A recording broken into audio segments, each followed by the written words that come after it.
Are you a nurse that's having pre-shift anxiety? Are you running yourself into the ground as a nurse and you just feel like you don't have anywhere to turn? Is this career just turning your life upside down? Like on the inside, like it's turning it upside down all around. But you don't have anybody to talk to. Family, they don't understand. No one will understand. If they're not a nurse, they're not gonna understand what you're going through. This video is for you. I'm Neezy, I'm a registered nurse, and I left bedside nursing to work remotely. And I'm gonna show you how I did it. This is to motivate you guys. You have options, so make sure you watch this video. Hit the like, go ahead and subscribe, because we gonna get into it in my career. But we're gonna rewind, and I wanna go back to nursing school because that's where it all started at. Nursing school is toxic. It's toxic. Everything about it. The culture, like the stress they put you under, and I feel like all of it is unnecessary. And they say it's to prepare you. Once you get out, it's into the real nursing field. It don't prepare you because that's both of them are stressful, but just being a nurse is on a whole nother plane itself. So that's that. But nursing school should have been a red flag. Like, I kind of think back to it, and I remember students would ask the instructors, like, how is it being a real nurse? Like, I feel like now thinking back, the answers that they gave, it was like, oh, you just got to push through, and yeah, you just got to be strong, and like, red flag, red flag, red flag.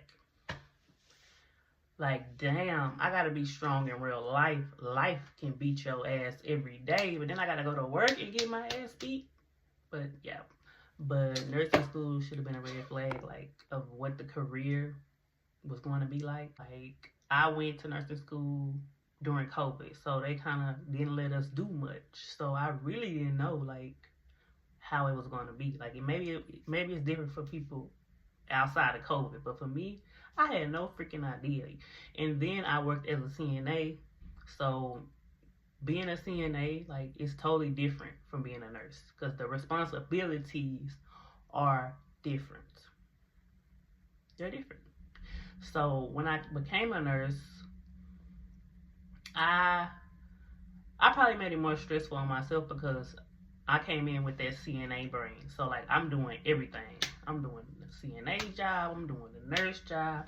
It's like, as a nurse, you're doing everybody's job. Like, everybody comes to you for all the answers. And you don't have all the answers. You're not the doctor. But that's another story. I just got burnt out with bedside real quick. Like, 3 months into my residency, I already knew, like, this is not what I want to do. I don't like the culture. I don't like the environment. I didn't feel supported by I feel like I got, after 3 weeks of training, 3 to 6 weeks of training on my own, and I'm drowning. And I'm like, ask for help. And it's like, I was scared. Like, I went into work just anxiety on 1,000. Like, I was calling in. I'm like, I don't want to go to work today. Like, even after I did get my experience and I knew how to do stuff, I was like, oh my God, I'm going in. We're going to be short staffed. I'm going to have to get 6, 7 patients.